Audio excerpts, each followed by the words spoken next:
यानंतर मराठवाडा गौरव पुरस्काराने पुरस्कृत असलेले मराठवाडा भूषण, पु ल देशपांडे युवा गौरव पुणे, बालगंधर्व युवा गौरव नागठाणे, आचार्य अत्रे पुरस्कार सासवड, राज्य शासनाचा जाऊबाई जोरातसाठी मिळालेला पुरस्कार असो, राज्य शासनाचा कांद्या चंबोला बघ हात दाखवून यासाठी मिळालेले पुरस्कार असो, Boston International Film Festival USA 2012मध्ये त्यांना डॅम्बिससाठी special indie spirit recognition award मिळालेला आहे. असे आजचे माननीय अतिथी. आपण बघतो की प्रत्येक कलावंत हा स्वतःसाठी किंवा स्वतःच्या व्यक्तिमत्व विकासासाठी लढत असतो किंवा झगडत असतो आणि त्यातून स्वतःचं व्यक्तिमत्व निर्मित करत असतो. पण त्यासोबतच समाज ऋण फेडण्याची एक जिद्द जो कलावंत बाळगतो, असे कलावंत म्हणजे आपले मकरंद अनासपुरे सर. आपण बघितलं की नाम फाउंडेशनच्या माध्यमातून ते त्याचे सहसंस्थापक आणि विश्वस्त म्हणून गेली 3 वर्ष कार्य पाडत आहेत आणि समाज ऋण फेडण्यासाठी कार्य करीत आहेत. स्वच्छ भारत अभियानांतर्गत अहमदनगर जिल्ह्यातील नेवासा तालुक्यातील गोगलगाव या गावचं दत्तक गाव घेऊन त्यांनी कायापलट केलेला आहे. ते ब्रँड ॲम्बॅसेडर आहे त्याचे. मी असे माननीय मकरंद अनासपुरे सरांना इथे आमंत्रित करते. माननीय मकरंद अनासपुरे सर आणि यांची मुलाखत घेण्यासाठी माननीय मृणालिनी नाईक मॅडम यांना विनंती करेल. आपल्याला माहीत आहे की असं म्हटलं जातं की सीढ़ियाँ उन्हीं को मुबारक हो जिन्हें छत तक जाना है, मेरी मंजिल तो आसमां है, मेरा रास्ता मुझे खुद ही बनाना है. आणि असं स्वतःची भाषा जपत स्वतःचा वेगळा मार्ग ज्यांनी निवडला असे माननीय मकरंद अनासपुरे सर. पुनश्च एकदा जोरदार टाळ्यांनी सरांचं स्वागत करूया आणि आजची ही ग्रेट भेट आपण अनुभवूया. माननीय मृणालिनी नाईक मॅडम यांना देखील आमंत्रित करते आणि मुलाखतीची सर्व सूत्र मी माननीय मृणालिनी नाईक यांच्याकडे सोपवते. थँक्यू वैदेही. तुमचा एक डायलॉग आहे, जेव्हा येते योग्य वेळ तेव्हा नारळाचंही होतं केळ.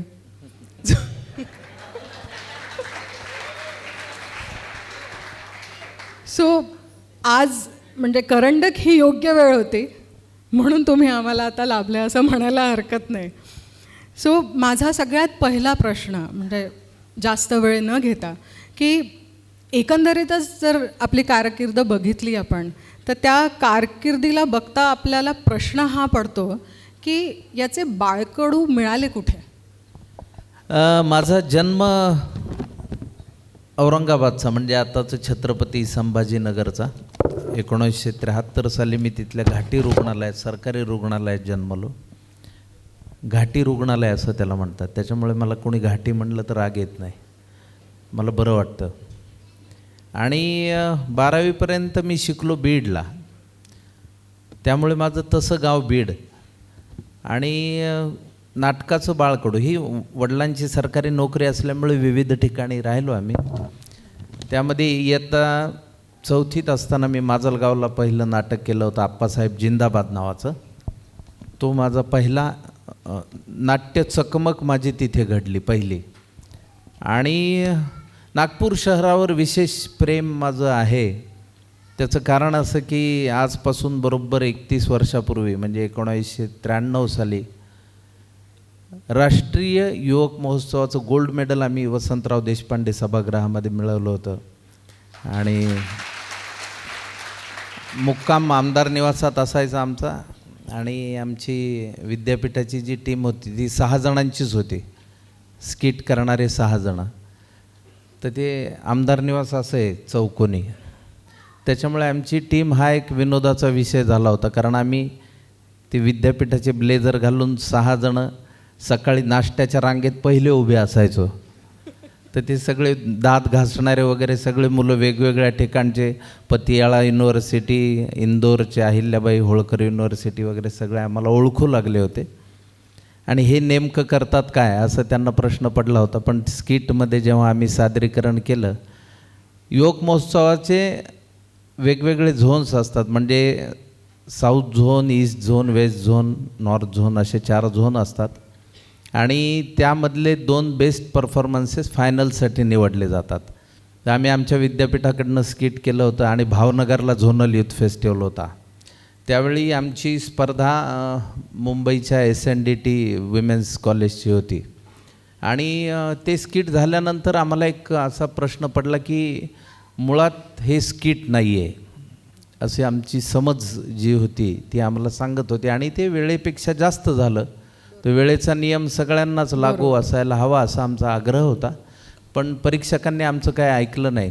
आणि त्यावेळी SNDTची लीड करणारी जी मुलगी होती तिने मला बघितलं, हा एकदम खिडखिडीत. तेव्हा मी जास्त पित्या घरचा दिसायचो, आता जरा खात्या पित्या घरचा वाटतो.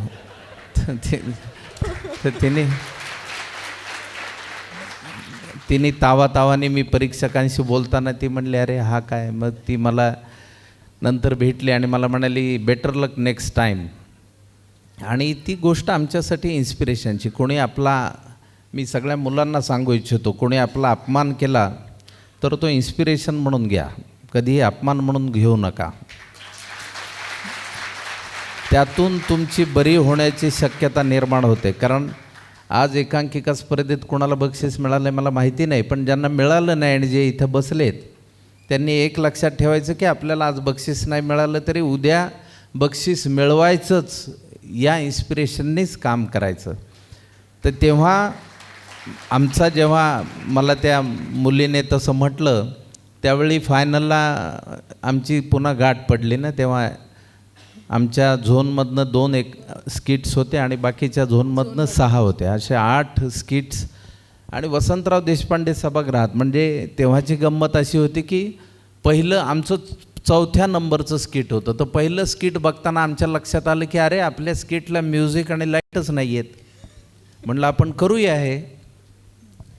आता करूया म्हणजे ते काही इतक्या सहज सुलभ नसतं ना, पण मला मगाशी पेंडसे साहेब म्हणाले की ऊर्जा खूप असते त्या वयामध्ये, तर आमच्यामध्ये पण खूप ऊर्जा होती. नागपूरला मी एक लांबचा मामा शोधून काढला, आईचा मावस भाऊ असा कोणीतरी होता. मग त्याच्याकडे गेलो मामाकडे, आणि मामाकडनं तो टेप आणला, टेप रेकॉर्डर. आणि इथनं एका म्युझिकच्या दुकानातनं आम्ही एक एल सुब्रमण्यमची व्हायलिनची एक कॅसेट आणली. आणि मग आता 6 जण आम्ही परफॉर्म करणारे होतो, पण सगळे एकत्रित परफॉर्म करणारे नव्हते. मग त्या ह्याच्यात ठरलं की ज्याची एंट्री नाही त्यांनी म्युझिक ऑपरेट करायचं किंवा लाईट ऑपरेट करायचं. लाईट डिझाईन आम्ही तिथल्या तिथे केलं आणि म्युझिकही केलं. तर आम्ही दोन्ही गोष्टी अत्यंत यशस्वीपणे सांभाळल्या आणि त्या नॅशनल यूथला आम्हाला गोल्ड मेडल स्किटचं पहिलं मिळालं. त्यावेळी त्या SNDTच्या लीडरनी माझं अभिनंदन केलं. ती स्वतःहून आली आणि ती म्हणाली कॉंग्रॅच्युलेशन्स. मी म्हटलं पण तू जर आम्हाला बोलली नसतीस तर आम्ही कदाचित तिथपर्यंत पोहोचलो नसतो, त्यामुळं पहिलं क्रेडिट तुला आहे म्हणलं. या तेव्हा मकरंद नासपुरे स्टाईल काही पंच तिला दिला नव्हता? काय मकरंद नासपुरे स्टाईल एखादा पंच तेव्हा तिला दिला नव्हता? पंच म्हणजे तिला कळण्यातला नव्हता ना, ती बिचारी SNDTची. तेव्हा आम्ही आपले बरं, आमच्या शिकण्यामधली गडबड अशी की आता मुलांना खूप स्टेज वगैरे उपलब्ध असतं. आमच्या काळात तसलं काही नव्हतं. आमच्या हौशी रंगमंचाच्या इतक्या कथा आहेत, त्यातल्या 1-2 सांगतो कारण मुलांना रिझल्टची उत्सुकता असते. आणि ते म्हणतील हा पाहुणा असं काय आणला उशिरा 4 वर्षाने आणला. या पाहुण्याची सगळे वाट बघत होते, तेव्हा हा पाहुणा एकापेक्षा जास्त जरी स्टोरी सांगेल तरी चालेल. वेळेचं भान ठेवून मी काही किस्से सांगतो कारण तुम्हाला मनोरंजन होईल तुमचं. कारण आमच्या काळात असं मंचावर डायरेक्ट परफॉर्मन्सच्या दिवशीच मिळायचं ना स्टेज, मग रिहर्सल कुठं करायच्या. तर आम्ही कॉलेजमध्ये सायन्स कॉलेजला होतो. मी आणि मंगेश देसाई आम्ही आमचा ग्रुप होता. मंगेश आता धर्मवीर सिनेमाचा निर्माता पण आहे. तर आम्ही आमच्या कॉलेजच्या वॉचमनला पटवलं होतं, शेख नावाचा वॉचमन. आजही मी त्याच्याशी बोलतो, कधीही त्याचा फोन येतो. म्हणजे काही फोन आपल्याला कुठलीही काळवेळ न बघता येतात, त्यातला तो एक आहे. तर तेव्हा त्या शेख्याला एक बिडीचा कट्टा द्यायचा, तो बिडी ओढायचा आणि 1 क्वार्टर द्यायची. बरं, त्यालाही बरं वाटायचं कारण रात्री इतकं भुताटकीसारखं कॉलेज, एकट्या कॉलेजात तो बिचारा एकटा सांभाळणार, त्या कॉरिडॉरमध्ये बसून तो पोरं रिहर्सल करतायत, हा त्याच्या आनंदाचा भाग. पण ते आम्ही जेवढे डेस्क सरकवता येतील, तो म्हणायचा डेस्क जितने हटाना है उतना वापिस फिर रखो रिहर्सल के बाद. मग आम्ही थोडी जागा करायचो ना, त्यामुळे आमचं स्टेज छोटं असायचं रिहर्सलचं. त्यामुळे मंचावर जेव्हा सादरीकरण व्हायचं तेव्हा हमका स्पॉट चुकणे, नेमकं स्पॉट खाली न येणे, खालनं कुणीतरी असं करणे, अशा खाणाखुणा चालायच्या. आणि सेट्स आणि एकदा अंधार यात्री नावाची एकांकिका केली होती आणि आमच्यात असं होतं की अलिखित नियम असा होता की मी डिरेक्ट करणार आणि सेकंड लीड करणार आणि मंगेश मेन रोल करणार असं आमच्यात. आणि ती मसूण जोग्यांवरची एकांकिका होती, स्मशानात राहणारा बाप आणि मुलगा. तर मग त्या मुलाला काही ती परंपरा मान्य नाही. तो म्हणतो की मला या स्मशानात राहायचं नाही, मला शहरात जायचं आहे. डॉक्टर बाबासाहेब आंबेडकरांनी जे आपल्याला शिक्षण, हे वाघिणीचं दूध आहे, हे शिक्षण दिलं आहे, तसं मला शहरात जाऊन हे व्हायचं. त्याचं बापाबरोबर भांडण होतं, बापाशी वाद होतो आणि तो निघून जातो बापाला सोडून. आणि नंतर काही काळानंतर तो शहरात यशस्वी होऊन होतो. तो कुठेतरी भांडी घासत हॉटेलमध्ये का नोकरी करत तो शिकतो आणि मग त्याला एक जुजबी नोकरी लागते आणि तो बापाला सांगायला येतो. त्यावेळी बाप मेलेला आहे. आणि त्यावेळी मी असं केलं होतं मंचावर की चिता पेटेल असं दृश्य दिग्दर्शक म्हणून मी ते केलं होतं. आणि माझ्या डोक्यात खूप चांगली कल्पना, अशी चिता रचलेली. आणि त्याच्या अलीकडे आमचा एक मित्र आम्ही बसवला होता, ज्याच्या हातात रॉकेलच्या बोळ्याचा स्टँड होता. आणि मग मंगेशनी एक माचीस पेटवायची आणि त्या बोळ्याच्या एका बोळ्याला लावायची की ते पेटत जाणार. मंचावर अंधार आणि मग एक अशी तीव्र मोठी ज्योत, अशी ती चिता पेटलेली आणि त्याच्या प्रकाशामध्ये त्याची सोलोलुकी शेवटची. आणि मग तो प्रकाशाच्या दिशेने जातो म्हणून एक फुटलाईट विंगेत पण दिला होता. म्युझिक एकदम भारी आणि एकांकिका फार रंगात आलेली होती. आणि मंगेशची सोलोलुकी सुरू झाली त्यावेळी माझ्या लक्षात आलं की चिता पेटलेली नाही. ते पहिलं माझ्या लक्षात आलं, जो शेजारचा मुलगा होता त्यांनी शिवी दिली त्यामुळे. कारण तो 35 मिनटं असा होता. तर त्यांनी शिवी दिल्यामुळे मला कळलं की अरे बरं, मला मान वळवून बघायची सोय नाही कारण मी मेलेला आहे.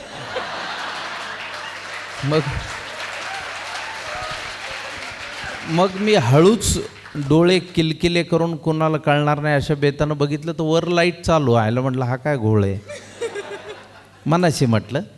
एकांकिका संपली, टाळ्या, आणि त्याला खूप रिस्पॉन्स आला. पण एकांकिकेचा पडदा पडल्या पडल्या दिग्दर्शक उभा राहायला चितेवरनं आणि काय मंग्या तुला साधी एक माचीस पेटवत नाही. म्हटलं माचीसमध्ये एकच काडी होती. पेटवताना म्हणला गुल तुटला आणि माचीस गेली कुठतरी. आता म्हणला गुल शोधू का डायलॉग म्हणू. तेव्हापासनं मग लक्षात आलं की जे बिड्या सिगरेट ओढणारे मित्र आहेत त्यांना आणायचंच नाही बॅकस्टेजला, कारण आम्ही नवी माचीस घेतली होती. त्याने आहेत भरपूर. बरं, ज्या एकांकिकेमुळे मी मुंबईत गाजलो ती देता आधार का करू अंधार नावाची एकांकिका. आणि ती त्याचा हिंगोलीला प्रयोग होता. आणि त्यामध्ये असं होतं की मी मांजर सुंबेकरचं काम करायचो. आणि एकांकिका सुरू होती त्यावेळी मांजर सुंबेकरचं 7-8 मिनिटाचं एक स्वगत तो लोकांशी बोलतो. रंगदेवता नाट्यरसिकांना विनम्र अभिवादन करून रणसम्राट नाट्य मंडळ मांजर सुंबा जिल्हा बीड सहर्ष सादर करीत आहे एकांकिका देता आधार का करू अंधार. अर्थात खेड्यातले येडं म्हणते भजाला पेडं. वग सम्राट शाहीर रामभाऊ लोखंडे यांच्या सळसळत्या लेखनेतून पाझरलेलं वग नाट्य. याल तर हसाल, न याल तर फसाल, अशा पद्धतीनं तो. तर ती एकांकिका सुरू झाली. त्यानंतर मग त्या अचानक तो ब्लँक होतो आणि मग तो म्हणतो की त्याला काही सुचतच नाही बोलायचं. आणि तो म्हणतो ऐन जत्रेत पाकिट मारल्या गेलेल्या माणसासारखी परिस्थिती झाली, म्हणजे आता बोलू काय, माझ्याकडे काहीच नाही उरलं. आणि मग तो सांगतो की मग त्याला अचानक विंगेत तो म्हणतो बस भगवान कृष्ण दिसले. म्हणतो आज मला पटलं की भगवान कृष्ण वस्त्रहरणात नुसते लुगडेच नाही तर धोतरही पुरवित. आणि म्हणून तो कृष्णाला घेऊन येतो मंचावर. आणि त्या काळात महाभारत सिरियल खूप फेमस होती. मग ती कृष्णाची एंट्री, मंगेश कृष्ण, महाभारताची ती एंट्री झाली की महाभारतचं म्युझिक लागायचं. महाभारत ते त्या काळात पॉप्युलर होतं. आणि मग ती म्युझिक झालं की मी म्हणतो काय रे दिसला कृष्ण किंवा जो महाभारत, दिसला कृष्ण किंवा वाजव महाभारत, काहीतरी नाविन्य आणि चला. आणि त्याला काय म्युझिक देण्यात काय अवघड असतं. आपल्याकडे श्रुती सडोलीकर आहेत, किशोरी आमोणकर आहेत, शोभा गुरुटू आहेत, कुणालाही सांगायचं बाई मांजर सुंब्याची एकांकी काढली 2-4 आला फांता का बाई काय नाही म्हणत्यालो आहे. अशा पद्धतीची माझी वाक्य होती. मंग्याची एंट्री झाली आणि ती म्युझिकच नाही. अरे म्हटले ही काय भानगडे. बरं तो बिचारा आपला गोवर्धन धरून या करंगळीवरून या करंगळीवर वगैरे असं. आता ते प्रेक्षकांना असं असतं की लक्षात यायच्या आत आपल्याला काहीतरी सावरलं पाहिजे ना, नाही तर मध्येच हे विसरला का त्याचं सुरू होतं ना ते. मग मी म्हणलं मंग्याला हळूच खुणेने बाजूला केलं. मग तो विंगेत आमचा, आणि त्या काळात विंगेत म्युझिक ऑपरेटर्स असायचे. मग मी त्याला बघितलं, मग त्याला प्रेक्षकांना कळणार नाही अशा बेतानं खूण केली आवाज वाढव. मग त्यांनी तो वाढवला मला थम्सअप दाखवून, पण म्युझिक नाहीच. एकांकिका झाली, मग त्याला झापला. अरे म्हटलं 4 क्यूज आहेत यार, तुला वाजवता आलं. वाजवलं ना म्हणला. तो आवाज मोठा करता मी केला पण म्हणला मोठा. तर गडबड अशी होती की हेडफोनची पिन टेपमध्ये आणि हेडफोन त्याच्या कानाला. त्याच्यामुळे हळूही महाभारत त्यालाच ऐकू आलं आणि जोरातही त्यालाच. तर अशा आमच्या खूप धडपडीतनं आम्ही शिकत एकांकिका. आणि मग आता जेव्हा सादरीकरणं बघतो मुलांची, त्यावेळी त्या आठवणी ताज्या होतात. त्यामुळे मी मंचावर कधी कुणी चुकलं तर मी कधी हसत नाही किंवा मी कमेंट करत नाही, कारण मला माहिती आहे की मी स्वतःला बघत असतो त्या ठिकाणी, कारण माझी हीच चूक मी कधीतरी केली होती. सध्या माझी परिस्थिती थोडीफार तशीच झालेली आहे, कारण जी प्रश्न मी विचारणार होती त्याची अर्ध्यापेक्षा जास्त उत्तरं तुम्ही दिलेली आहेत. पण मी वेगळी उत्तरही देईन काय. हां बिलकुल, मी वेगळी प्रश्न पण विचारेल. मी प्रश्न वेगळा विचारते बघ. आता एकांकिका आपण स्पर्धा केली, त्याच्यानंतर स्टेजकडे आलात तुम्ही. जाऊबाई जोरातचे 1000हून जास्त प्रयोग झालेत. सो कधी असं वाटलं आहे की आता इतके प्रयोग झाले, थोडं रिपिटेशन होत आहे, थोडं विचित्र वाटतं, तर आपण वेगळं काही करावं का आता त्याच नाटकामध्ये? नाही, नाटकाचं असे असते गंमत की नाटक ही म्हणजे माझी श्रद्धा आधी मी क्लिअर करतो की माझी हौशी रंगमंचावर श्रद्धा आहे, व्यावसायिक रंगमंचावर माझी श्रद्धा नाही आहे. त्याचं कारण असं की तो व्यवसायाशी जोडला गेलेला रंगमंच आहे. म्हणजे नाटक जर चालू लागलं तर प्रोड्युसर 3-3 शो पण लावतात दिवसाला. त्यामुळे त्याचा, आणि हौशी रंगमंच ही माझ्या श्रद्धेची जागा, कारण तिथे पैशाचा काही संबंध नसतो. ऊर्जा, अलोट ऊर्जा, चुका, धडपडणं, चांगलं करणं, त्यातून समाधी लागणं, ॲक्टर म्हणून स्वतःला शोधत राहणं, या गोष्टी तिथे घडू शकतात. व्यावसायिकला काय होतं की तुम्ही म्हणता ते बरोबर आहे, रिपिटेटिव्ह आपण करत असताना कंटाळतो. पण नाटकाची गंमत अशी असते की नाटकाला दररोज ऑडियन्स वेगळा असतो. त्यामुळे तुम्हाला कालच्या जागेला रिस्पॉन्स आला तिथेच आज येईल असं नाही आहे. तर त्यामुळे गंमत अशी असते की दररोज प्रेक्षक बदलत असल्यामुळे तुम्हाला एखाद दिवशी वेगळीच जागा सापडते, एखाद दिवशी अजून वेगळी. जाऊबाई जोराचे 1000 प्रयोग केले, त्यावेळी एकदा कधीतरी मला रिप्लेस करावं असं ठरलं, कारण आमचं काहीतरी वाद झाला आणि निर्माते म्हणाले की याला बदलून टाकू, आणि निर्माता बदलू शकतो त्यामुळे. आणि मग एक पुण्यामध्ये नट माझ्या, आणि माझं हेर खातं होतं ना बॅकस्टेजवाले, कपडेपट बिपडेपट. म्हणलं दादा आज एक जण आला आहे तुमच्या जागी, त्याला रिप्लेस करणार आहेत. मग ठीक आहे करू दे, आपल्याला माहिती तर मिळाली. प्रयोग रंगला, सगळं झालं. त्यांनी प्रयोग बघितला आणि तो म्हणला हां मी हे करतो. त्याला स्क्रिप्ट बिप्ट दिली, सगळं झालं. आणि त्यानंतर शिवाजी मंदिरच्या प्रयोगाला तो डायरेक्ट येऊन मला भेटला आणि तो म्हणला की अहो तुम्ही बोलता ते फार कमी आहे स्क्रिप्टमध्ये. म्हणलं 750 प्रयोग झालेत, ते तसंच कसं असेल. म्हणलं मी तुला मदत करू शकतो. त्या काळात वॉकमन होते. म्हणलं तू वॉकमन लाव. 3 अंक होते नाटकाचे. पहिल्या अंकात एक फ्रेश कॅसेट, दुसऱ्या अंकात दुसरी, तिसऱ्या अंकात तिसरी. माझे वाक्य सगळे रेकॉर्ड कर, ते लिहून काढ, ते पाठ कर. मग मी तुला एक दिवस अख्खा देईन ज्या दिवशी मी तुला सगळ्या मुवमेंट वगैरे सांगेन, एवढी मदत तुला करू शकतो. त्यानंतर तो गायब झाला, तो पुन्हा आलाच नाही. तो म्हणले भानगडच नको. त्यामुळे मंचावर तुम्ही जेव्हा व्यावसायिक नाटक करता किंवा काही करता, आता मुलंसुद्धा एकांकिका आपण कमीत कमी प्रयोग करावेत असं माझं मत आहे. कारण जास्तीत जास्त प्रयोग केले की आपल्याला सवयीने मग त्यातून दुसऱ्या भूमिकेत जाणं अवघड व्हायला लागतं. तुम्ही बऱ्याच नटांची झालेली गोची ही तुम्हाला व्यावसायिकला कळू शकते. जर तुम्ही नेहमी स्क्रीनवर कुठे जर नट पाहत असाल तर तेव्हा तुमच्या लक्षात येईल की ह्याची काय गोची झालेली आहे. तर तो एकच साची पद्धतीमध्ये अडकल्यामुळे त्याला कुठलाही रोल दिला तरी तो तसाच करण्याची त्याची खूप शक्यता बळावते. त्यामुळे बऱ्याच नटांच्या खूप शक्यता असूनही ते खूप मोठ्या पटलावर जाऊ शकत नाहीत, असा एक त्यातला गडबडीचा भाग असतो. म्हणून आपण जे काही करतोय ती पाटी पुसून आपल्याला नव्याने दुसऱ्या दिवशी लख्ख उभं राहता आलं पाहिजे. आज ज्यांना पहिलं बक्षीस मिळेल त्यांनी उद्या सकाळी ते विसरून जा. ती काही बरोबर घेऊन हिंडू नका. बक्षिसं हे माणसाला क्रिएटिव्हली संपवण्यासाठी असतात असं माझं मत आहे. तेव्हा ज्यांना एकदा बक्षिसं तो- मिळाली नाहीत त्यांनी सेलिब्रेशन करा. हां, नाही म्हणजे एकदा ढिगारा जमा झाला की तुमच्या लक्षात येईल. समजा तुम्ही 2 वर्षामध्ये 100 बक्षिसं जिंकली, ते एक दिवस तुमच्या घरात असं लक्षात येईल की आई पोत्यात घालून काही बक्षिसं टाकून द्यायला निघाली आहे.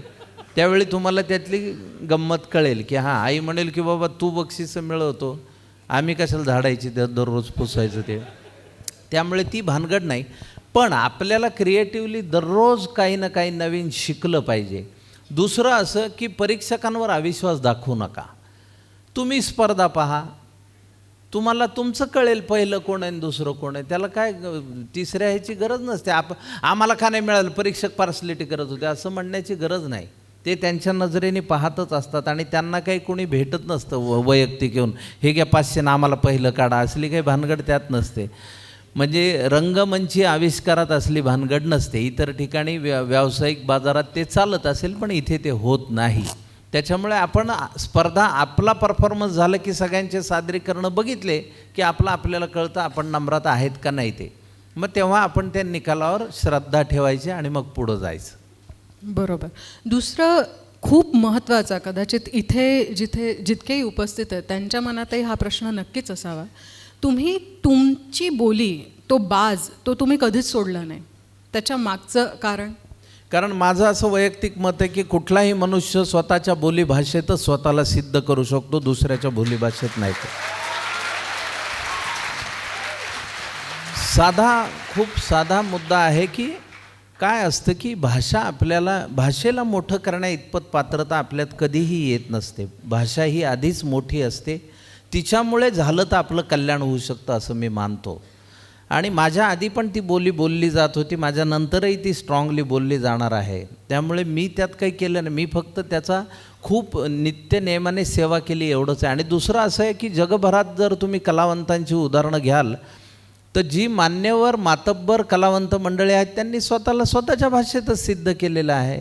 म्हणजे अकिरा कुरोसावांनी जपनीज पिक्चरच केलेले आहेत किंवा सत्यजित रे साहेबांनी बंगाली चित्रपट केलेले आहेत आणि तरीसुद्धा ते जागतिक पटलावर पोहोचलेले आहेत. म्हणजे कुरोसावांचा 7 समुराई हा पहिला असा आशियन चित्रपट आहे ज्याची हॉलिवूडनी नक्कल केलेली आहे, मॅग्निफिसंट 7 नावाने. तर त्यामुळे आपण आपल्या भाषेशी एकनिष्ठ असणं, आपण आपल्या भाषेत व्यक्त होणं तेच जास्त स्ट्रॉंगली. आता मला जर शेक्सपियरचं नाटक दिलं मला कशाला येईल बोर्ड केला, हाऊ दाऊ हे मला फक्त ॲक्टर म्हणून मी त्या काळात तेवढ्यापुरतं रंगवू शकतो. ॲक्टर म्हणून मी स्वतःला वेगळा बाज देऊन मी तो अभिनय करू शकतो. पण माझी जी अभिव्यक्ती आहे ती माझ्या बोलीभाषेतच जास्त स्ट्रॉंग येईल ना, ती जास्त ॲप्रिशिएट तेव्हाच होईल. आता नागपूरचा पोरगा जर मुंबईतलं भाषा बोलायला लागला किंवा मराठवाड्यातला पोरगा जर मुंबईतली भाषा बोलायला लागला तर आम्हाला लगेच कळेल ना प्रेक्षक म्हणून. म्हणजे भारत्या गणेशपुरे हा माझा जवळचा मित्र आहे. भारत्या चंद्रकांत कुलकर्णीचं सेलिब्रेशन नाटक करत होता आणि मी बघायला गेलो होतो बोरिवलीत. 4थ्या रांगेत बसलो होतो तर भारत्या कोकणातला बाळमामाचा रोल करत होता. आणि बराच वेळ त्या वंदनाताई मेन रोल होत्या, त्यामध्ये राजन भिसे होते आणि त्यांच्यात बरेच अरे बाळमामा आला नाही अजून कोकणातनं, बाळमामा आला नाही असं ते बाळमामाविषयी भरभरून बोललं गेलं. आणि नंतर बाळमामा आला भारत्या. अरे काय तुमच्या मुंबईचं ट्रॅफिक आणि काय सगळा कंटाळा आणि त्रास रे, आमच्या कोकणात निवांत असतं, नारळाची झाडं, माळाच्या झावड्या. मी 4थ्या रांगेतनं मग बाळमामाने हळूच डायलॉग नसताना बघून घेतलं कोण बसलंय तर मी होतो. मग मी चहा प्याला कबे सायाच्या तुले का म्हणून एवढं जोरात हसायला आलं. अबे म्हणलं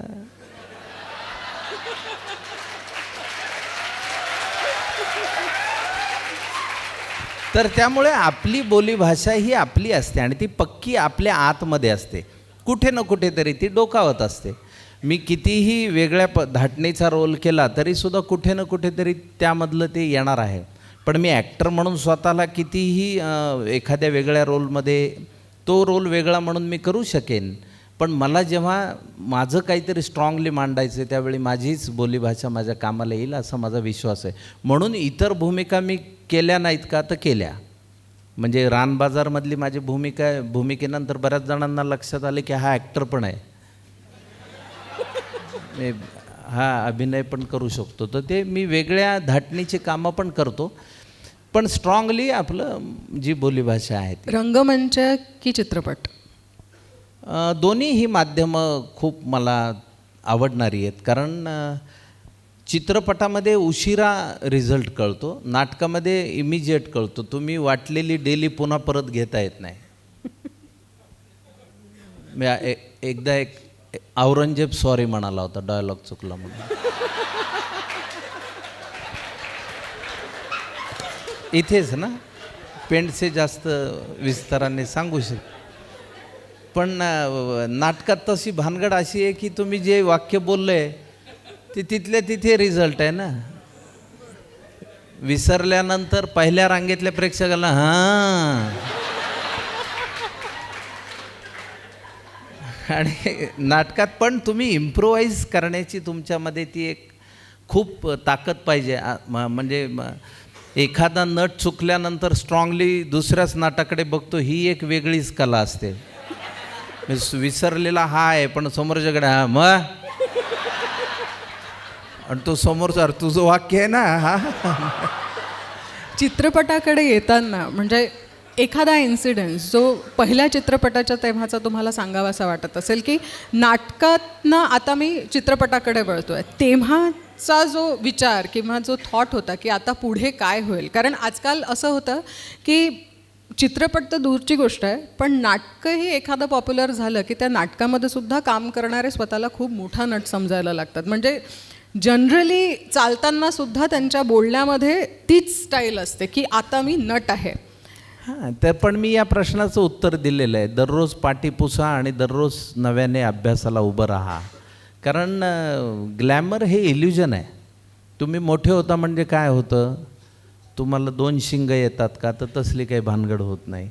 तुमचं जेवण बदलतं का तर तसली काही भानगड होत नाही. तुमचं डेली रुटीन बदलतं का तसली काही भानगड होत नाही. फक्त तुम्ही 4 चाकी एस टीतनं प्रवास करत असता, ते स्वतःच्या 4 चाकीतनं करता. ह्या व्यतिरिक्त काय घडणार आहे. पण म्हणून आपण काही खूप वेगळे झालोत असं समजण्याचं प्रयोजन नाही. दररोज आपण ती पाटी पुसली नाही तर आपल्याला आपल्यातला जो क्रिएटिव्ह कलावंत आहे तो सापडणार नाही. दररोज त्याची तुम्हाला सुप्रभात असं म्हणून भेट घ्यायची आहे आणि दररोज त्याच्याशी बोलायचं आणि दररोज वेगळ्या पद्धतीनं व्यक्त होण्याचा प्रयत्न करायचा आहे. त्यामुळे कलावंतांना ते सहज सुलभ ज्यांना जमलं ते फार मोठ्या पटलावर गेले, ज्यांना जमलं नाही ते बिचारे त्या ट्रॅपमध्ये अडकून. काय आहे का रे, कोणी फोटो काढायला थांबलंय का? नाही, कोण नाही थांबलं. बरं थांबलं तर मला सांग. असेही नट असतात.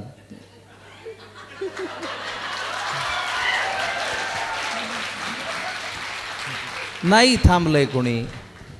पण आपण जसं आहोत तसं जगण्याची आपली का नाही ठेवत. दररोज आपण जसं आहोत तसं जर वागलो तर आपल्याला स्वतःशी बोलता येतं आणि मला ते महत्त्वाचं वाटतं. चित्रपटाबरोबर आता सगळ्यात जास्त म्हणजे मेजर याच्याकडे आलेला म्हणजे वेब सिरीज, म्हणजे OTT प्लॅटफॉर्म, वेब सिरीज, आणि आता मराठीचे सुद्धा भरपूर प्रयोग आणि त्याच्यात होतात. त्याच्यात वापरली जाणारी जी भाषा आहे किंवा सीन्स आहे किंवा ते सगळं आहे ते कितपत पटणारे आहेत? मला वाटतं ते दुधारी शस्त्र आहे. ते अत्यंत काळजीपूर्वक वापरलं पाहिजे. एक म्हणजे खूप त्याच्यावर बंधनही लादता कामा नये आणि खूप स्वैराचार करू देताही कामा नये. त्याच्यामधला बॅलन्स तुम्हाला साधता आला पाहिजे. निशाणी डावा अंगठा हा चित्रपट आम्ही केला आणि ती कादंबरी जी आहे उत्तरातकरांनी लिहिलेली त्यामध्ये आपल्या बोलीभाषेतल्या खूप शिव्या आहेत. पण सिनेमामध्ये त्या वापरता येत नाही. सिनेमात तुम्ही चायला म्हणलात तरी सेन्सॉर कट करतं. चायला नाही, मायला, इथे मायला नाही म्हणायचं. आपण डे टू डे बोलत असताना चायला मायला सहजतेनं वापरतो, पण ते तुम्हाला स्क्रीनवर नाही वापरता येत. पण तुम्हाला त्या बघा, आता एखादी गोष्ट शिवीशिवाय कळत नाही. तुझ्या मायचा नालायक तुझ्या असं म्हणल्याशिवाय ती गंमत येत नाही. तुमच्या मायच्या झांजा वाजविल्या. आता मी हे वापरलेलं वाक्य आहे, डायलॉग आहे, पण त्यामध्ये शिवी कुठे आहे असं मी, त्यामुळे ते काही तसेच राहिलं. पण दुधारी शस्त्रासारखा त्याचा वापर आहे, त्यामुळे कमीत कमी तो भाग दाखवा जो रसिकांना, आणि बहुतेकांना माहीत असतं ना की एक प्रसंग एक्स दाखवला, एक प्रतिकात्मकता दाखवली तर त्याच्या मागे काय आहे हे जनरली माहीत असतं. तर तेवढ्यापुरतं आपल्याला तेवढी लिबर्टी आहे, आपल्या कलेने तेवढं आपल्याला शिकवलेलं असतं. पूर्वीच्या काळात 2 गुलाब चिकटले म्हणजे हिरो हिरोईन चिकटले असा त्याचा अर्थ आपण, पण त्याचं स्पेशली कशाला तुम्ही वेगळं हे करताय. म्हणजे तिथपर्यंतच दाखवा जिथपर्यंत प्रेक्षक मान्य होईल. प्रेक्षक मान्य होणार नाही त्याच्या पलीकडे कशाला, आणि ते कुणाला बघायचं आहे तोही मुद्दा असतो ना. तुमचे बहुधा काही चित्रपट आहेत ज्याच्यामध्ये पॉलिटिक्स आणि म्हणजे पॉलिटिकल ट्रिक्सवाले पिक्चर्स आहेत, ज्याच्यामध्ये एक ती विठूची टोपी, सोन्याची टोपी घालतो, विठूला सोन्याची टोपी घालेल आणि मग तो सोन्या येतो आणि त्याची टोपी तुम्ही विठूच्या डोक्यावर घालता. हा पॉलिटिकल सिनारिओ जनरल याच्यामध्ये तुम्ही ऑब्झर्व केला आहे का?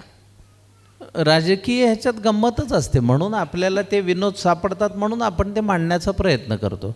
आपण कुठेही गेलो, आता मी बऱ्याचदा अशा कार्यक्रमांना जातो त्यावेळी बघतो की त्या नेत्याला फार कोणी ओळखत नसलं की उगाचच त्याचे 4-5 जण चमचे असतात आणि ते येऊन साहेब आले बरं, साहेब आले बरं. बरं आपल्याला काही कळत नाही हा कोणचा साहेब आहे काय याचं म्हणणं, पण ते 4 जण म्हणतायत म्हणून आपण नमस्कार साहेब या बसा. मग ते तिथे सांगताना ते निवेदकाला ते कागद देणार, साहेबांचं एवढं वाचा सगळं त्यांचं. आपण गेस्ट असलं की आपल्याकडे इथे येणार चिठोऱ्या, साहेबांचं एवढं सांगा, काम जोरदार केलेलं आहे त्यांनी. आता मला असं वाटतं की मी इलेक्शन कॅम्पेनमध्ये कधी जात नाही. त्याचं कारण असं की त्या मतदारसंघातल्या त्या राजकीय नेत्याविषयी मला जास्त माहीत असेल की त्या लोकांना. मीच काय सांगायचं त्यांना मूर्खासारखं, 1 नंबर माणूस आहे जायला, आम्ही 5 वर्ष बघायलो, हे कशाला सांगायला लागलं येऊन. पण त्याचे पैसे मिळत असतात म्हणून बरेच जण करतात, मला त्याविषयी हरकत नाही आहे, पण मी स्वतः ते करत नाही.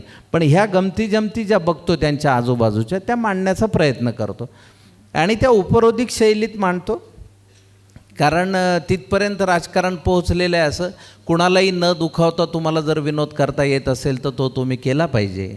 थेट कुणावरही टिप्पणी करण्यापेक्षा तुम्ही आडमार्गाने टिप्पणी करणं, शालजोडीतले मारणं हे कधीही चांगलं असतं आणि ते तसं असावं, नाहीतर मग ते सगळं कलुषित होतं. आता त्यामध्ये राजकारणी कुठपर्यंत पोहोचलं असं सांगण्याचा एक प्रयत्न होता की तो देवाला आश्वासन, जेव्हा मी जिंकून आलो तर तुला सोन्याची टोपी देईन, हा त्याचा नवस आहे. आणि मग देवच म्हणतो अरे काय झालं त्या टोपीचं, मग तू म्हणतो सोन्या, आणि ते सोन्याची टोपी देवाला घालतो.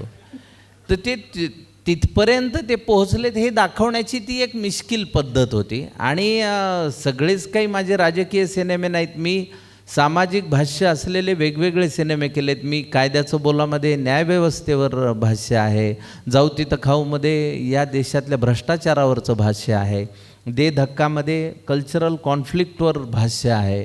अशी विविध भाष्य त्यामधली आहेत आणि जे ॲप्रिशिएट झाले, जे जास्त आवडलेत प्रेक्षकांना, त्याविषयी आपण नेहमीच बोलत असतो. या समाजात राहताना मी समाजाचं काही देणं लागतं हा भाव तुमच्या नाम फाउंडेशनमध्ये आहे.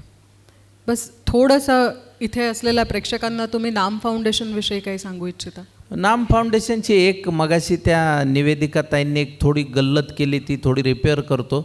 त्यांनी आमची नाम फाउंडेशनचं आमचं काम 3 वर्षावरच आणलं, पण गेली 8.5 वर्ष आम्ही ते काम करतो आहे. 2015 आम्ही ते करतो आहोत. तर त्याच्यामुळे आता 8.5 पावणे 9 वर्ष आणि त्यातलं मोजकंच काम सांगायचं तर फक्त पाण्याचं काम नाम फाउंडेशननी फक्त मराठवाड्यात किंवा विदर्भात केलेलं नाही. मराठवाडा, विदर्भ, कोकण, तळकोकण, खानदेश, पश्चिम महाराष्ट्र, उत्तर महाराष्ट्र, सगळ्या महाराष्ट्रामध्ये जवळपास 660 गावांमध्ये नाम फाउंडेशनने 8 TMC इतकं पाण्याचं काम केलेलं आहे. याशिवाय 42 हेड्सखाली वेगवेगळे कामं केलेली आहेत. आणि आता नाम फाउंडेशनचं एक्सटेन्शन होऊन राजस्थान, मध्य प्रदेश, जम्मू काश्मीर, उत्तर प्रदेश अशाही ठिकाणी नाम फाउंडेशनची कामं चालू आहेत. त्याच्यामुळे हे मुळात मला वैयक्तिकरित्या असं वाटतं की आपल्याला जर समाजाने आयडेंटिटी दिली नसती, तुम्ही जर माझ्या विनोदाला हसला नसतात आणि तुम्ही टाळ्या वाजवल्या नसत्या, तर मी कुठून या पोझिशनवर आलो असतो किंवा या आहे त्या परिस्थितीत आलो असतो. मग मला समाजाने दिलं आहे तर मी समाजाला देणंच लागतो आहे. त्यात काही फार ग्रेट काही नाही आहे. आपण ही देवाणघेवाण चालूच ठेवायची असते आणि त्यात काही आम्ही खूप श्रेष्ठ काम करतो आहे असं मानत नाही. त्याविषयी आम्ही कधी भाष्य करत नाही. त्याविषयी आम्ही काही गोष्टी क्लिअर केलेल्या आहेत. आम्ही राजकारणात जाणार नाही. यासाठी आम्ही वैयक्तिक बक्षीसं स्वीकारणार नाहीत. आम्ही वैयक्तिक बक्षीस स्वीकारत नाही नामच्या कामासाठी. ते फाउंडेशनला तुम्ही द्या. फाउंडेशनच्या वतीनं घ्यायला मग आमच्यातलं कोणीतरी आलं तरी येईल, पण ते आम्ही वैयक्तिक घेत नाहीत. असे काही नियम आहेत. पण समाजच आपल्याला मोठं करत असतो आणि समाजाला आपण दिलं तर त्यात वेगळं काही नाही. आणि आपल्या जुन्या परंपरेपासनं जेव्हापासून आपल्याला आपले संत महात्मे माहिती आहेत त्यांनी एवढंच सांगितलेलं आहे की तुम्हाला समाजाने दिलेलं आहे तर समाजासाठी. आणि साधी गोष्ट आहे, शेवटी समाज आपल्या सगळ्यांचा आहे ना. साधं एक उदाहरण द्यायचं झालं तर गुटखा खाऊन किंवा पान खाऊन जर घरातल्या गादीवर थुका म्हटलं थुंकेल का कोणी? आपल्या घरावर काय बोलायला असं म्हणेल तो. पण तो रस्त्यावर पिचकारी मारतो, मग तो रस्ता कुणाचा आहे? मग ते गाव कुणाचं? मग तो तालुका कुणाचा? मग तो जिल्हा कुणाचा? मग ते राज्य कुणाचं? मग तो देश कुणाचा? देशप्रेम घशात असून उपयोगाचं नाही आहे. ते कृतीत आलं तर ते देशप्रेम आहे. तुम्हाला कृतीत जितकं दिसतंय. बरं, तुम्हाला काही जग सुंदर करण्याची गरज नाही आहे. तुम्ही राहता ते घर आणि तुमची गल्ली एवढं तुम्ही नित्यनेमाने साफ केलं तर तुमच्या एक दिवस लक्षात येईल की आपलं राज्यही साफ झालं आहे, देशही साफ झालं आहे आणि सगळं जग सुंदर आहे. एवढंच करण्याची गरज आहे. नाम फाउंडेशनमध्ये नाना मकरंद, नानाबरोबर काम करायचा एखादा अनुभव इथे प्रेक्षकांबरोबर ते माझे गुरु आहेत. त्यांनी मला सिनेमात आणलं. म्हणजे 1994 साली मी नाट्यदर्पण स्पर्धेत जेव्हा पहिलं बक्षीस मिळवलं होतं त्यावेळी ते प्रेक्षकांमध्ये बसून त्यांनी ती एकांकिका बघितली होती आणि त्यांनी मला त्या भाषणामधनंच सांगितलं होतं की तू मुंबईला ये. आणि त्यामध्ये डायलॉग होता मांजर सुंबेकरचा. तर कृष्ण विचारतो, मांजर सुंबेकर तुम्ही ॲक्टर बरे दिसता, मग तुम्ही पुण्या मुंबईत काय येत नाही? मग मांजर सुंबेकर म्हणते, पुणे मुंबईच्या लोकांचं काही खरं नसतं देवा. ते नुसतं म्हणतात तू ये रे एकदा, आपण बसू रे एकदा. आणि आपण आल्यावर हे बसले नाहीत आणि बोलले नाहीत, असं ते संदर्भ होता. पण ते म्हणाले तसं नाही आहे, तू मुंबईत ये, मी तुला मदत करेल. आणि त्यांच्यामुळे मी रुपेरी पडद्याचा प्रवास सुरू करू शकलो. कारण माझा पहिला सिनेमा यशवंत होता, एक मच्छर साला आदमी को ही जडा बना दे. त्याचा मी सहाय्यक दिग्दर्शक होतो आणि त्यामध्ये एक खूप छोटीशी भूमिका मी केलेली आहे. त्यानंतर वजूद नावाचा सिनेमा मी नानांबरोबर केला. तर त्यांनी मला ही वाट दाखवली, त्यामुळे ते माझे गुरु आहेत.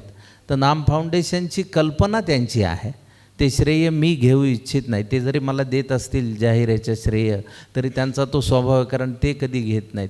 पण ते श्रेय त्यांचं आहे. त्यांनी हे 8.5 वर्ष चालवलेला जो यज्ञ आहे तो त्यांच्या ह्याच्यातनं सुरू झालेला आहे, हे मी इथे आवर्जून नमूद करू इच्छितो. ग्रेट. नाम फाउंडेशन म्हणजे तुम्ही शेतकऱ्यांना भरपूर साथ दिलेली आहे. आणि आत्ता रिसेंटली तुमची एक मूवी रिलीज झाली, ती शेतकऱ्याच्या पोरावर. नवरदेव BSc ॲग्री. हां, टॉपिक टोटली डिफरंट. शेतकऱ्याच्या मुलाला मुलगी मिळत नाही, हे ॲक्च्युअलमध्ये ऑब्झर्व करून तयार झालेला पिक्चर. अर्थातच राम खाटमोडेंनी ती खूप चांगल्या पद्धतीनं मांडलं आहे. आणि हा सध्या विदर्भातला मराठवाड्यातला मेजर इश्यू आहे की शेतकरी घरामध्ये मुली देत नाहीत, त्यामुळे बरीच मुलं बिनलग्नाची आहेत. आणि हे सामाजिक संतुलन बिघडवणारी ही गोष्ट आहे. त्यामुळे ती पटलावर मांडणं गरजेचं वाटलं म्हणून ती मांडली, कारण ती धोक्याची सूचना आहे. कारण उद्या समाज संतुलित राहणार नाही ह्या गोष्टीमुळे. आणि शेतकरी बांधवांचं जगणं आपण मान्य का करत नाही हा आपण स्वतःला विचारण्याचा प्रश्न आहे. हा दररोज आपण, कारण पहा, अगदी एखादा साधा लोखंडाच्या सळीपासनं 1 किलो खिळे तयार करणारा माणूस असेल किंवा टिकल्याचं पाकिट तयार करणारा माणूस असेल, त्याला विचारलं तुम्ही काय करतात, तो म्हणतो मी बिझनेसमन आहे. आणि मग एका धान्याच्या दाण्यापासून हजारो दाणे बनवणारा शेतकरी बिझनेसमन का नाही? त्याचा काय दोष आहे? त्याला त्याच्या पिकाचा हमीभाव ठरवता येत नाही, त्याला त्याची वस्तू विकताना इतकी लाचारी पत्करावी लागते, आणि हे भयंकर आहे माझ्या दृष्टीने. म्हणून मी ह्या नाम फाउंडेशनशी जोडला गेलेलो आहे. आणि अंशतः मला जे शेतकरी बांधवांविषयीचं मला वाटणारी जी गोष्ट आहे ती मी माझ्या कृतीतनं करण्याचा प्रयत्न करतो. सगळ्यांनीच ते करायला पाहिजे असं मला वाटतं. कारण उद्या एक दिवस असं होईल की आपल्याकडे तामिळनाडूमध्ये 2005 का 2006 खूप पूर आला आणि ती सगळी चेन्नई अशी भरली होती पहिल्या फ्लोअरपर्यंत पाणी वगैरे. तेव्हा एका IT इंजिनियरने त्याच्या पोस्टमध्ये लिहिलं होतं की आज माझ्याकडे 30 लाख रुपये बॅलन्स आहे बँकेमध्ये, 2 गाड्या आहेत, पण मी गेले 3 दिवस उपाशी आहे कारण मला काहीच आणता आलेलं नाही. पहिल्या फ्लोअरपर्यंत पाणी होतं त्याच्या. उद्या आपल्या सगळ्यांकडे पैसे असतील पण जर अन्नच नसेल तर आपण काय करणार आहेत, हा मूळ प्रश्न आहे. आता मुलांच्या पोटात जंत होत नाहीत, आता आपण विषच इतकं खातो की ते परस्पर मरतायत.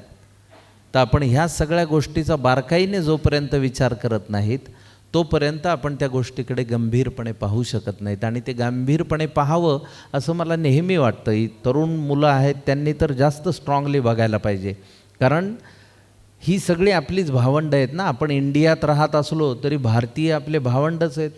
आणि ते आपले नातेवाईक तुम्ही बघा, शेती जेव्हा करत असतात तेव्हा जेव्हा आपण खेड्यात जातो तेव्हा शेतीत गेलो की आपल्याला मस्त वाटतं, गावाकडे गेलं की इतकं छान वाटतं ना. छान वाटतं म्हणजे तिथे पोल्युशन नाही आहे, तिथला तो तुमचा भावंड कष्टाने, बरं तो भर उन्हात. तुम्ही परदेशामध्ये पाहिलं का, जी मंडळी त्यांच्याकडे पगाराची पद्धत कशी आहे, जो जास्त कष्ट करतो त्याला जास्त पेमेंट आहे. आपल्याकडे नियम धरून उलट आहे. शेतकरी उन्हातानात पावसात राबत असतो आणि त्याला पेमेंट किती आहे. आणि एसीत बसून साहेब आज ना फारच उकडते जरा हीच, यावेळेस पगारवाढ झाली पाहिजे नाही तर आम्ही संप करू. आपल्याकडे ते दृश्य आहे. पण हे बदलायला हवं असं मनापासून वाटतं. आणि शेतकरी बांधवांनाही आपल्यात आपण सामील जर करून घेता आलं तर त्याच्यासारखा आनंदाचा दिवस नसेल असं मला वैयक्तिकरित्या. क्विक 3 प्रश्न. आवडता नट? आवडतं नट? आवडते नट माझे खूप आहेत, विविध कारणांनी मला ते आवडतात. म्हणजे त्यांच्यातले काही कौशल्य आवडतं. मला नाना पाटेकर आवडतात, ओमपुरी आवडतात, इरफान खान आवडतात. त्यानंतर मला डेन्झेल वॉशिंग्टन आवडतात. त्यानंतर रॉबर्तो बेनिनी मला आवडतात. तर असे विविध पटलांवरचे विविध नट आणि खूप नावं आहेत. त्यांच्या त्या कलाकृतींनी मला भुरळ घातलेली आहे ते मला. त्यामुळे एक असा आवडता नट किंवा नटी सांगून बाकीच्यांवर अन्याय केल्यासारखं होतं. म्हणजे ते असं असतं की आपल्या मुलांपैकी तुमच्या आवडीचं मूल कोणतं हा प्रश्न जितका आपल्याला अडचणीत आणणारा असतो तितकंच आवडता नट किंवा आवडतं पुस्तक ही भानगड आपल्याला अडचणीत आणणारी असते. कारण पुस्तकंसुद्धा असंख्य आहेत आणि ती आपल्याला वेगवेगळ्या टप्प्यावर मार्गदर्शन करत असतात. त्यामुळे माझ्या आवडीची खूप गोष्टी आहेत आणि मी किती त्यातला तज्ज्ञ यापेक्षा मला त्याचा आनंद जास्त घेता येतो हे मला जास्त, आणि देवाने मला तसंच ठेवावं याची मला जास्त. हसता हसता रडवणारा की रडता रडता हसवणारा श्रेष्ठ? मला असं वाटतं की हसवणारा जास्त श्रेष्ठ आहे रडवणाऱ्यापेक्षा. कारण रडणं हे अगदीच आपल्याला एखादं वाक्य टाकलं की आपल्याला टचकन पाणी येतं ते रिलेट होऊन. हसणं इतकं सोपं नाही आहे. त्यामुळे एखादा कलावंत तो मंचावर जेव्हा तो मिमिक्रीवाला येतो तेव्हा त्याची मी धडपड बघतो लोकांना हसवण्यासाठी.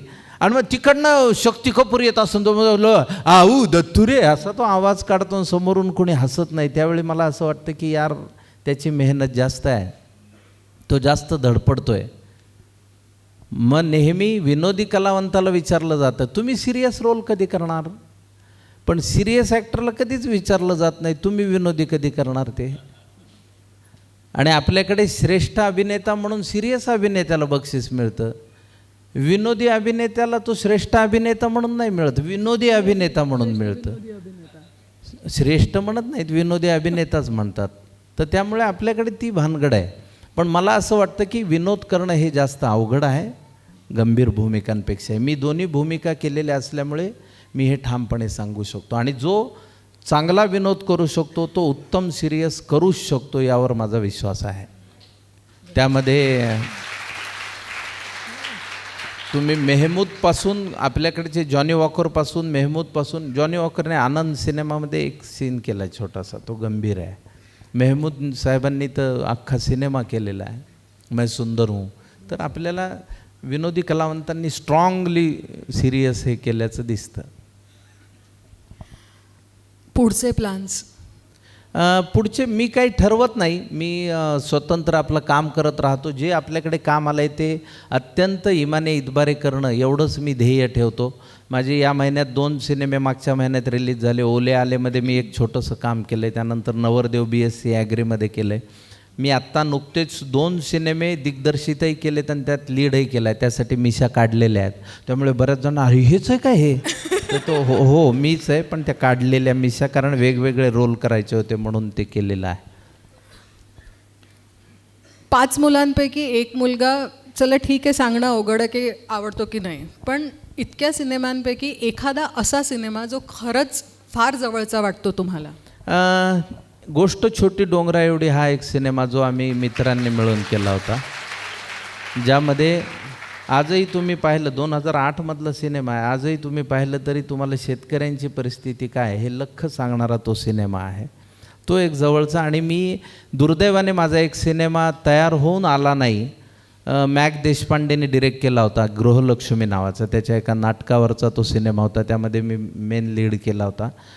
एक मनुष्य आयुष्यभर त्याच्या मेलेल्या बायकोबरोबर राहतो असे कॉन्सेप्टवरचा तो सिनेमा होता. आणि तो मला खूप आवडणारा जवळचा सिनेमा आहे. पण तो दुर्दैवाने आला नाही, नाहीतर तो खूप आधी आला असता तर ॲक्टर म्हणून एक लोक तेव्हाच म्हणले असते अरे हाच ॲक्टर आहे, असं तेव्हाच झालं असतं. तर ती एक खंत माझ्या मनाशी आहे की तो सिनेमा. एखादी अशी गोष्ट जी तुम्हाला वाटतं की ही खरंच कोणाला माहिती नाही आहे पण मी सांगू इच्छितो इथे या स्टेजवर, तुमच्याविषयीची? नाही, तुम्ही प्रश्न शोधताय आता काहीतरी. बस आता आपण एंड करणार आहोत. त्यापेक्षा आपण बक्षीस देऊ पोरांना. बस आता बक्षीस देणारच आहोत.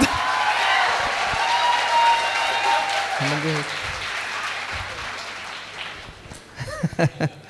एखादी गोष्ट जी खरंच तुम्ही आजपर्यंत कधीच कोणाला सांगितली नाही पण तुम्हाला असं वाटतं की इथे आज जे स्पर्धक आहेत त्यांना ती माहिती असली, जी कधीच कोणाला सांगावीशी वाटली नाही ती कधीच कोणाला सांगू नये. ती आज सांगण्याचं काय प्रयोजन आहे? बिफोर गोईंग फॉर बक्षीस वितरण समारंभ, जो डायलॉग तुम्हाला वाटतो की हा खरंच तुम्हाला खूप आवडतो तो इथे तुम्ही डिलिव्हर कराल असा? हे पण अडचणीत आणणार आहे. रस्त्यात समजा डॉक्टर भेटला तर आपण लगेच द्या बरं एक इंजेक्शन म्हणतो का?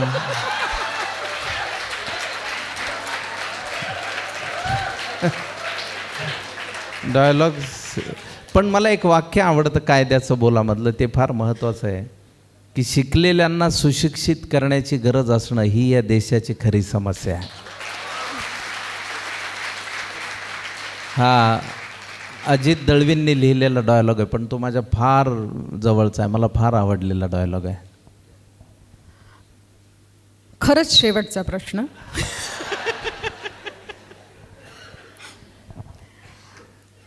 तुम्हाला जर आज एक गोष्ट निवडायला सांगितली, चित्रपट, नाटक, OTT, तुम्ही काय निवडाल? नाही, मी तिन्ही गोष्टींना बोट लावेल, 3. कारण शेवटी काय होतं, तुम्ही ॲक्टर आहेत, तुम्हाला दररोज, आता मी एक वेबसिरीज करतो आहे मानवत मर्डर्स नावाची, तर ती आमच्या बालपणी मानवतला एक हत्याकांड झालं होतं त्यावरची ती वेबसिरीज आहे. वेबसिरीजही मला आवडते. मला नाटक खूप उत्तम विषय असला तर माझं शेवटचं आत्ता केलेलं व्यावसायिक मंचावरचं नाटक उलटसुलट होतं, ज्यासाठी मला महाराष्ट्र शासनाचा अभिनयाचा पुरस्कार आहे. आणि सिनेमा ही तर आवडीचीच गोष्ट आहे, तर त्यामुळे तिन्ही माध्यमांमध्ये जाहिरातींमध्ये सुद्धा मी तेवढाच रमतो. आणि कलावंत म्हणल्यानंतर तो एखाद्या याच्यासारखा काय म्हणूया पाण्यासारखा पाहिजे, जसं वळाल तसं त्याला वळता आलं पाहिजे. जो माध्यम असेल त्या माध्यमामध्ये त्याला स्वतःला अगदी छान पद्धतीनं दाखवता आलं पाहिजे, असं मला अभिनेत्यांविषयी वाटतं. आणि मी स्वतः त्या मताचा आहे. आणि आज जी मी मांडलेली मतं आहेत ती माझी वैयक्तिक आहेत, स्वतंत्र आहेत, हे एक इथे मुद्दाम उल्लेख करू इच्छितो. आपण कार्यक्रमाचा शेवट प्रेक्षकांकडनं फक्त 2 प्रश्न घेऊन करूया. तेव्हा फक्त 2 प्रश्न प्रेक्षकांमधनं. ते आमच्याकडं गावाकडं असं खूप चालू झालं की पहिल्या रांगेत एक दिवस एक असा वक्ता बोलवला आणि संपेच ना त्याचं, तर लोक ते कंटाळला आणि पहिल्या रांगेतला म्हणला, नाही मी ते डायलॉगचं सांगत आहे त्यात, तो पहिल्या रांगेत ते बघत होते ते, आणि तो वक्ता जास्तच काहीतरी तत्वचिंतनाचं बोलू लागला की तो पहिल्या रांगेतला उठला आणि म्हणला, अरे उगाच शेंगा झोडायला लागलाय ते, आणि तो निघून गेला.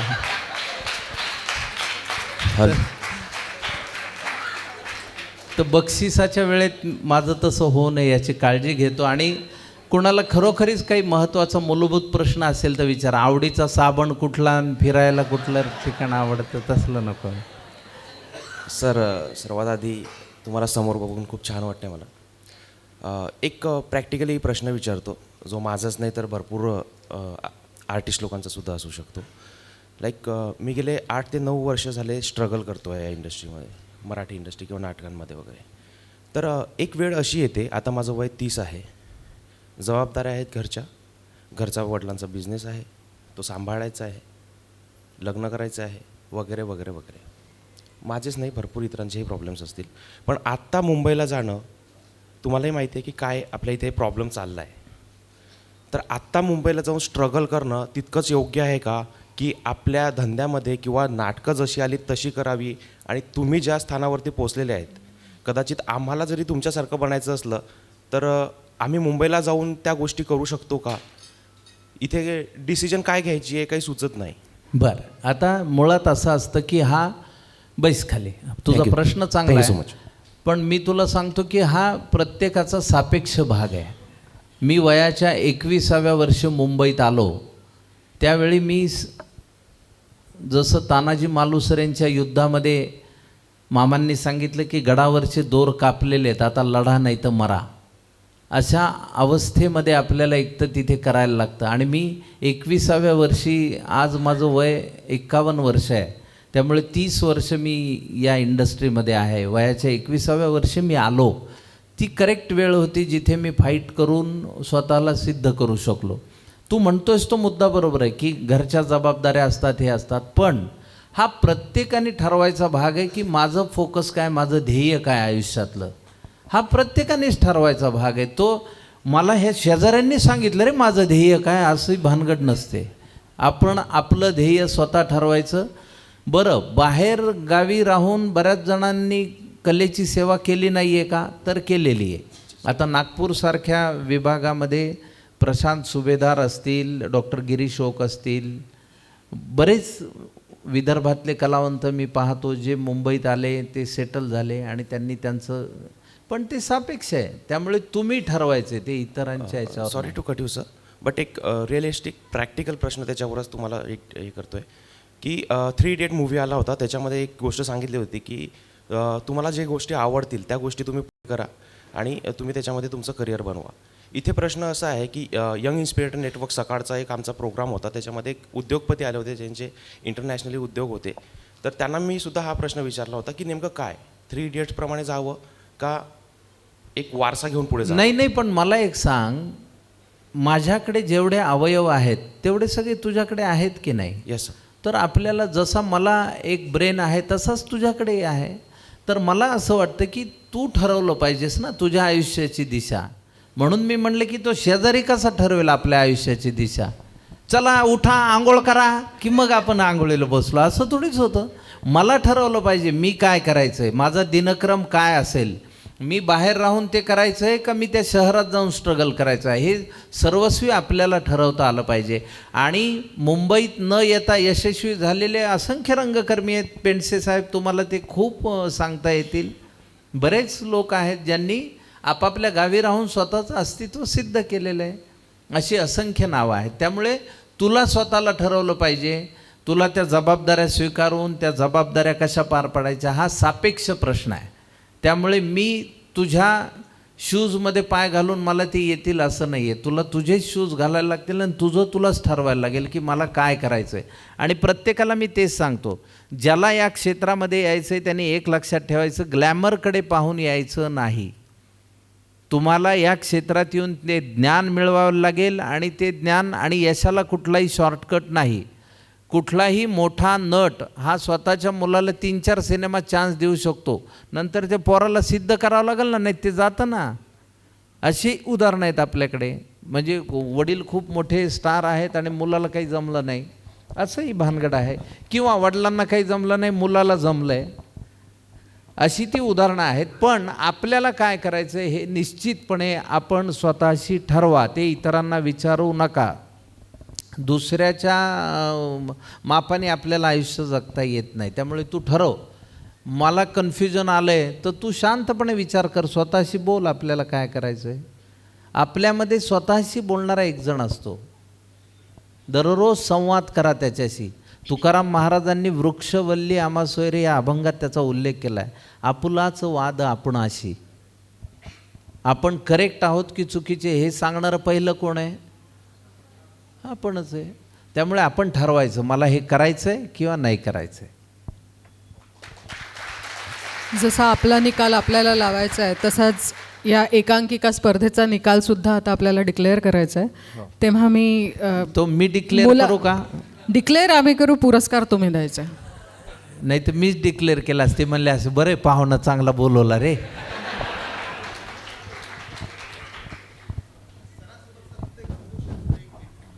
सर प्रश्न नाही अनुभव ठीक नाही आहे ना, ठीक आहे. ते आता एवढा वेळ मी बोललोय तर सर्वप्रथम सर मनापासून तुमचे आभार. खूप वर्षापूर्वीची गोष्ट आहे. असं म्हणतात की माणसाच्या आयुष्यामध्ये कलाकार खूप मोठी असतात, महान माणसं मी पाहिलेली आहेत, पण प्रामाणिक आणि सच्चेपणा ठेवणारी जी माणसं असतात ते फार कमी असतात. नट म्हणून श्रेष्ठ असणं ही खत जमेची गोष्ट आहे, पण माणूस म्हणून परिपूर्ण आणि श्रेष्ठ असणं ही खूप मोठी गोष्ट आहे. कदाचित खूप वर्षे होऊन गेली. जाऊबाई जोरात नावाचं नाटक होतं. तुम्ही अगदी जस्ट बिगिनर होतात, सुरुवात होती. मी एक छोटासा वॉकी टॉकी घेऊन तुम्हाला यवतमाळला टिंबर फोनमध्ये भेटायला आलो होतो मधल्या ब्रेकमध्ये. तर मी म्हटलं होतं सर तुमची जी भाषा आहे या भाषेबद्दल तुम्हाला काय वाटतं. तर तुम्ही मला बोलले होते मित्र आयुष्यामध्ये सगळं सोडेल म्हणे पण माझी भाषा मी सोडणार नाही म्हणे. आणि आज या मंचावर एवढ्या वर्षानंतर तीच गोष्ट तुमच्यामध्ये पाहायला मिळालं. या प्रामाणिकपणासाठी नतमस्तक होतो सर. मनापासून आभार. थँक्यू. थँक्यू.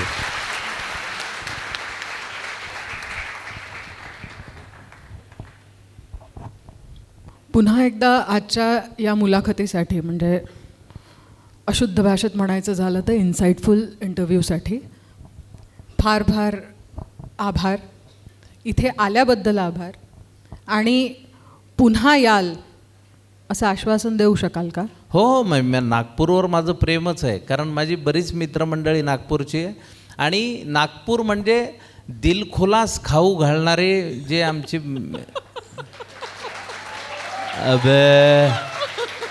अबे चल ना बे, अबे वहाँ क्या खराब है, इधर चल मेरे साथ. ते अगदी आपल्याला सगळं काही नागपुरातली खाद्यसंस्कृती मला इतकी माहिती आहे की एखादा ताटामध्ये मी 26 पदार्थ नागपुरातच खाल्लेले आहेत. तर त्याच्यामुळे मला माहिती आहे ते. तर त्या या शहरावर माझं तसं प्रेम आहे आणि मित्रांवरही तेवढंच प्रेम आहे. आणि मित्रही तसेच दिलखुलास आहेत. त्यामुळे ते मला तसं हिंदी वगैरे नटनाट्यांसारखं येत नाही. आय लव्ह यू नागपूर असं नाही करतायत, पण माझं प्रेम आहे. थँक्यू. Thank you so much.